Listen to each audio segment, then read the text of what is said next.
నమస్తే. కథ వినండికి స్వాగతం. మనం ఈరోజు 3 మాటలు అనే కథను విందాం. పూర్వం శాకుంతల రాజ్యంలో సదానందుడు అనే పండితుడు గురుకులం ఉండేది. అక్కడ కొన్ని వందల మంది విద్యను అభ్యసించేవారు. దేవదత్తుడు అనే విద్యార్థి మాత్రం దేనిలోనూ ప్రావీణ్యం సాధించలేకపోయాడు.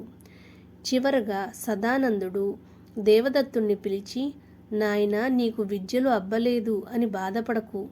ఓ 3 మాటలు చెబుతాను. అడుగు అడుగు కలిస్తే గమ్యం దగ్గరవుతుంది. నోరు మంచిదైతే ఊరు మంచిదవుతుంది. కష్టపడితే ఫలితం దక్కుతుంది. వీటిని అనుసరించు, నీకు మంచే జరుగుతుంది అని హితబోధ చేశాడు. గురుకులం నుంచి బయటకు వెళ్ళగానే దేవదత్తుడికి రాజధానికి వెళ్ళాలనిపించింది. కానీ తన దగ్గర పెద్దగా డబ్బులు కూడా లేవు. దాంతో 5 రోజులు నడిచి రాజధానికి చేరుకున్నాడు. అప్పుడు దేవదత్తుడికి గురువు చెప్పిన అడుగు అడుగు కలిస్తే గమ్యం దగ్గరవుతుంది అన్న మాట నిజమే అనిపించింది.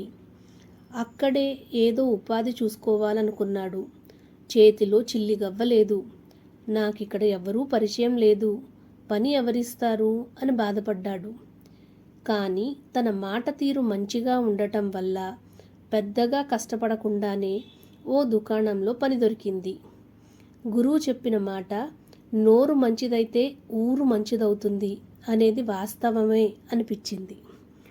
దుకాణంలో నమ్మకంగా, శ్రద్ధగా, నిజాయితీగా పనిచేస్తుండటంతో యజమానికి దేవదత్తుడి మీద నమ్మకం కుదిరింది.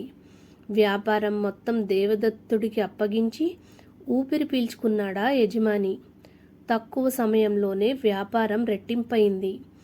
ఇలాంటి వ్యాపార దక్షత ఉన్న వ్యక్తిని వదులుకోవడం ఆ దుకాణ యజమానికి ఇష్టం లేదు. తనకు ఉన్నది ఒకే ఒక ఆడపిల్ల.